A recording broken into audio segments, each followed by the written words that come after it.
My name is Reverend Dr. May Elise Cannon. Today is Thursday. It's January 23rd of 2025. I wrote in my notes 2026.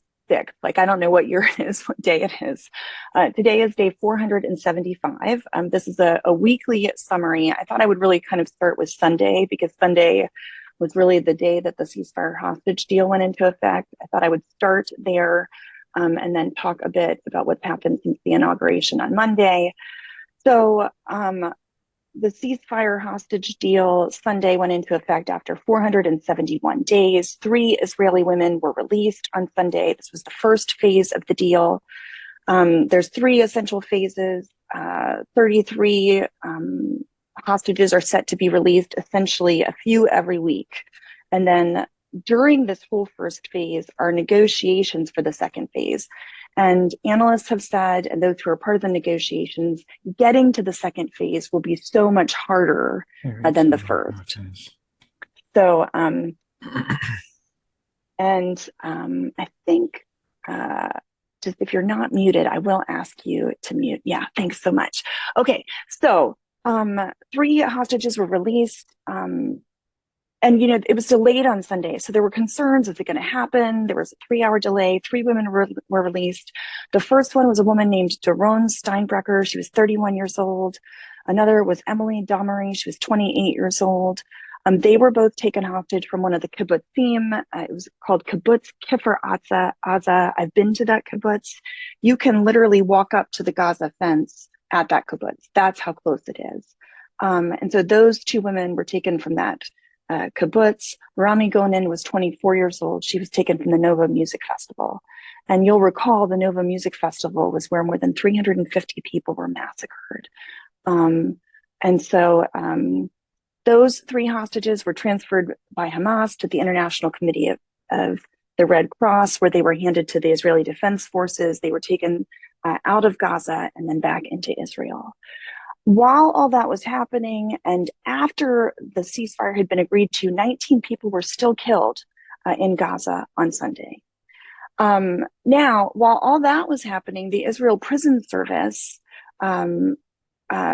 was coordinating with the IDF, and the IDF and Border Patrol went into the occupied territories in the West Bank and said there could be no public displays of joy when the prisoners who were released in exchange for those hostages were going to be returned to the West Bank. So houses of prisoners were actually raided by the Israeli military prior to their family members being returned home.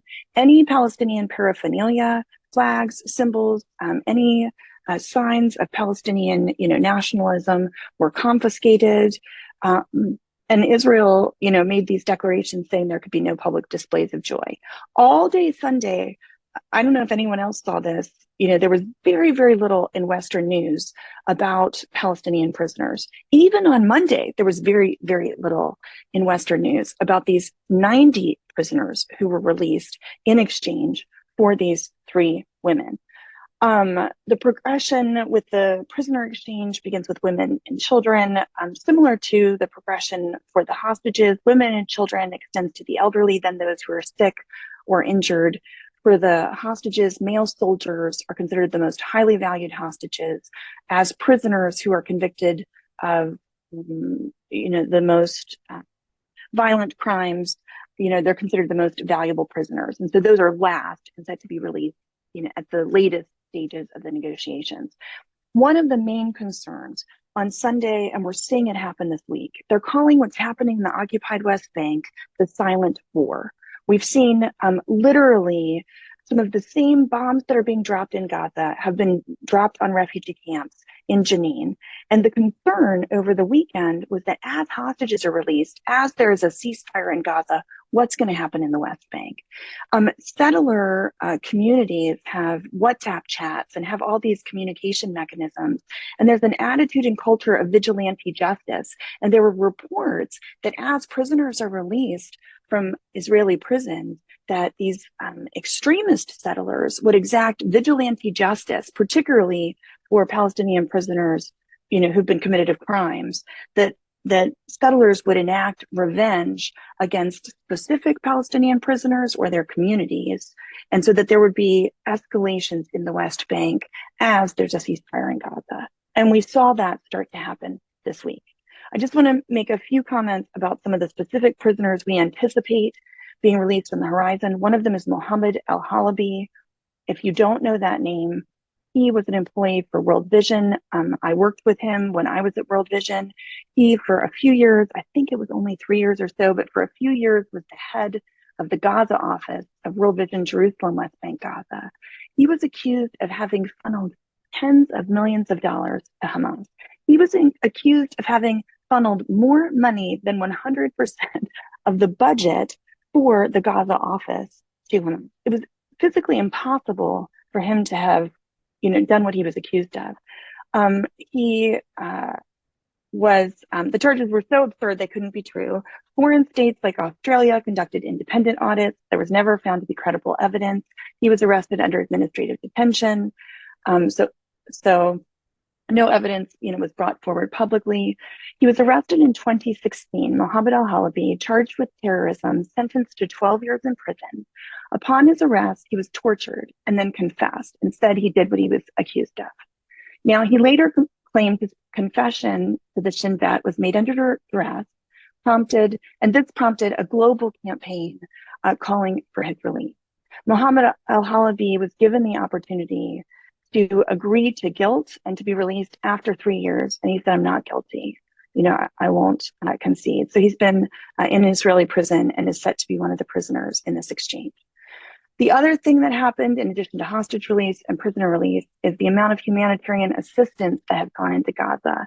In the first day, there was more than 900 trucks. And so the humanitarian assistance that has been, the aid trucks rolling into Gaza has been the largest amount since before October 2023. About 1 a.m. Monday morning Israeli time or Palestinian time, which might be off an hour depending on where we are in the year, Red Cross buses that were carrying the 90 prisoners arrived in Ramallah in the West Bank. They were greeted by thousands of people despite the Israeli attempts. There would be no celebration. Many of these people have been in prison, some for days, some for weeks and months, but families waiting for them. And so there were celebrations. The Palestinian prisoners in this release included 69 women and 21 teenage boys, some as young as 12 years old. Among them was Khalida Jarrar. She's a leading member of the Popular Front for the Liberation of Palestine. She was held for 6 months in solitary confinement under administrative detention.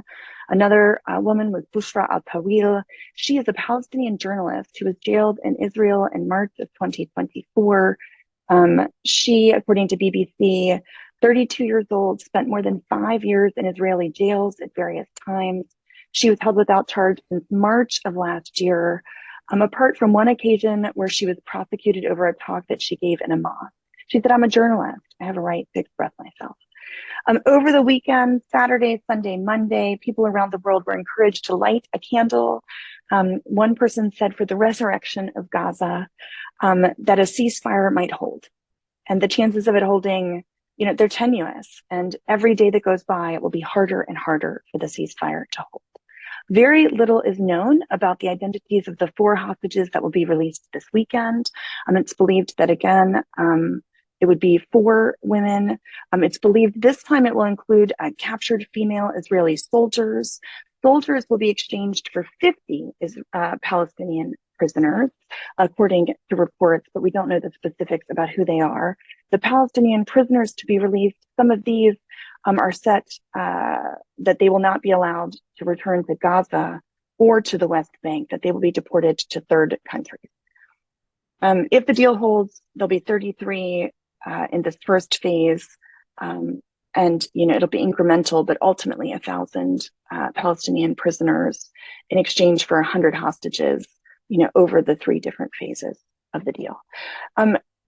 Everyone has been, I'm saying everyone, but analysts, people on the ground in terms of negotiations have said this would not have happened if it were not for pressure from Steve Witkoff, who's the Middle East envoy for President Trump, pressure from Qatar towards Hamas. Witkoff has said he will be a part of the inspection team deployed on the Gaza Strip to ensure that the terms are complied with. He said that he believes all countries in the region can get on board with normalizing relations with Israel. He named Qatar specifically. Palestinian media reported that Hamas's spokesperson for the Department of Prisoner Affairs has said that the next release of hostages will take place on Sunday. So there's been a question about whether or not the next release will be Saturday or Sunday of this week. There have been a lot of reports in Western media about Hamas taking to the streets. I don't know if you've seen these pictures of the ambulances that were holding the hostages and Hamas fighters in pickup trucks. And I just wanted to make a comment about this. The video shows the International Red Cross ambulances where people are chanting Hamas slogans. And I think it's important for us to understand, and I'm not making any excuses or anything, but that the people in Gaza previously would be arrested or worse, beaten, if not killed, if they opposed Hamas. And also, what's the culture of this type of celebration, right? Like, what's happening? Because the way we translate this in Western media is often not what's happening on the ground. Some of you, I'm sure, have been in Jerusalem and heard the chanting of Palestinians, where many of the chants are anti-Semitic. And like, what's this about? And why is this happening? And I've been in the old city of Jerusalem and heard chanting of Jewish groups that say horrific things about Palestinian Arabs. And so understanding these things are not translated in Western media. Hamas and Iran did put out an official press release after the ceasefire was agreed to that said they support the ceasefire. It said all of these, positive things. And then the very last comment was, and we are still calling for the annihilation of the state of Israel. It's important to talk about the politicking of what's called reindeer games. I don't know if you know about this. You might recall last week, Netanyahu, just prior to the ceasefire, said he would agree to fighting resuming after the hostages are returned. So there's been a big question within the Netanyahu coalition about whether or not Israel will return to fighting. And Netanyahu said that he was supportive of that in this past week or just before the ceasefire. And many analysts said, well, he has to say that to keep his coalition together. And this type of politicking is called reindeer games, where what happens publicly versus what's happening behind the scenes is not the same. So you see this press release where Hamas called for the annihilation of the state of Israel. But Hamas also this week said that they're willing to negotiate and they want to have direct meetings with Washington, D.C., which they have, I don't know, they very, very, that's counter to what Hamas has communicated in the past. So what's happening on different levels is important for us to ask and seek to understand. After the ceasefire was put into place, the hostage release, the prisoner release, there have been direct violations of the ceasefire. At least 3 people have been killed in Gaza by Israeli fire. A Palestinian child was killed by an Israeli sniper. There are reports that a man who was trying to retrieve a child's body from the rubble was killed when the Israeli army opened fire. On Tuesday, the Israeli military shot and injured a Palestinian teenager in Gaza, according to journalists working with CNN. The death toll as of Monday in Gaza is at least 47,035 Palestinians killed. And that's not including any of the bodies that have since been recovered under the rubble. Those injured was more than 111,000 people. One of the things that's been happening in Gaza this week is that people have been returning to what's left of their homes. The other thing is the seeking to recover bodies. 59 bodies and 273 wounded individuals were brought to hospitals in the Strip just in one day after the ceasefire. I mentioned that Hamas has said they're ready to enter into dialogue with the United States. They said that on Sunday. Israel also gave permits for 50 wounded members of Hamas to leave the Gaza Strip for medical treatment and to go to Egypt. That was a part of the ceasefire agreement that was not significantly advertised. And Palestinian media reported on Wednesday that the commander of the Hamas Beit Hanun battalion, who Israel had said they killed a year ago, was actually spotted in a film in North Gaza, seemingly alive. Okay, shifting gears. All of that's happening on the ground. Monday, we have the inauguration. President Trump is inaugurated. He mentions the release of the hostages, and he addressed the ceasefire deal between Israel and Hamas in his inaugural speech. He says, "My proudest legacy will be to be that of a peacemaker and a unifier. I'm proud to say that as of yesterday, one day before I assumed office, the hostages in the Middle East are coming back home to their families." So he cites this in his speech. And, I mentioned Steve Witkoff played a critical role. I mean, Hamas said that this would not have happened if Steve Witkoff had not been a part of the negotiations.